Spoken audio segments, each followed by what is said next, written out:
There was a time, young boy came home and his father's bedroom was locked.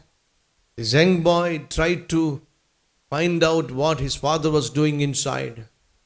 He climbed down to the window and opened the window, and he looked inside and found his father on his knees, crying and saying, Lord, make my son a great servant of God.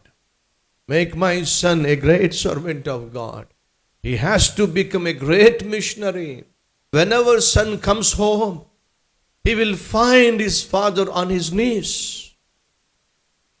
How many children can say of you, dear friend?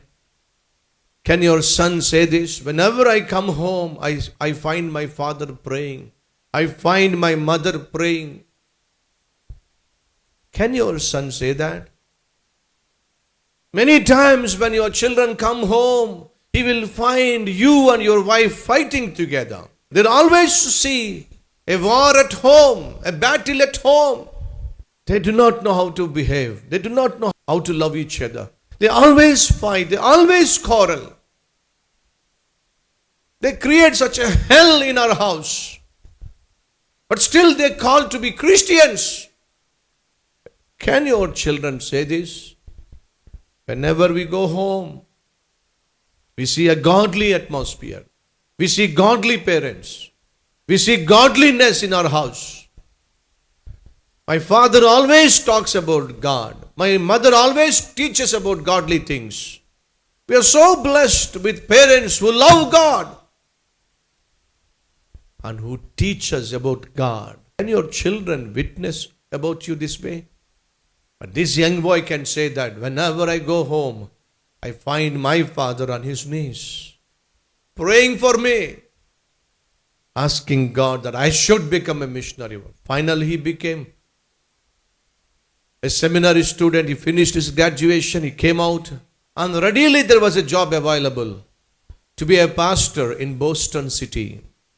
Parents were so happy. We are so happy that God answered our prayers. Now you are going to become the pastor of this so-and-so church. The young man said, no, I will not become pastor. Mother cried and said, my son, this is what we have been praying and asking God, that you should become pastor.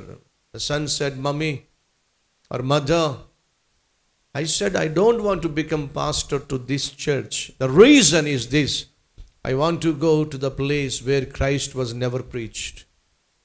I want to go to the country where Christ was never been preached, where people live without hope. I am praying that God will take me to a country where Christ never been preached. And finally he was married and he traveled to India. Many months he traveled and traveled. They traveled and traveled and traveled by a small ship, and they landed in India. Friends, the moment when they entered, their visa was rejected. You're not supposed to enter into this country. So disappointed. And they traveled back to America.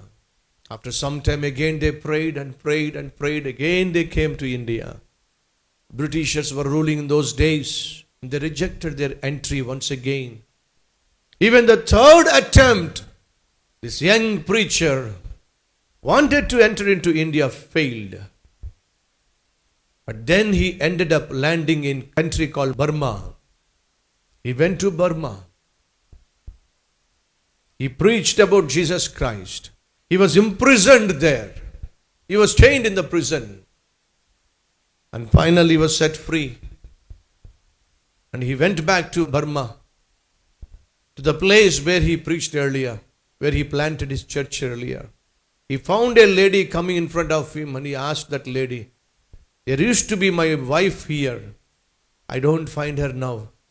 Have you ever seen her? The woman cried and said, I am your wife. Don't you recognize me? Dear friends, he could not recognize his own wife because she lost her beauty. She lost her health. She was in such a situation, even husband couldn't recognize her. And yet she served God. She trusted God. And they continued to do the ministry in Burma. The church in Boston is still there with few hundred men and women worshiping God. But go to Burma, you will find thousands and lakhs of people worshiping God just because of this wonderful family that sacrificed their life to God. His name is Adoniram Judson, a great missionary who traveled all the way from America. He sacrificed his very life. He became great missionary to Burma. But remember, it all began with parents' prayer. It all began with father's prayer. There is a power in parents' prayer.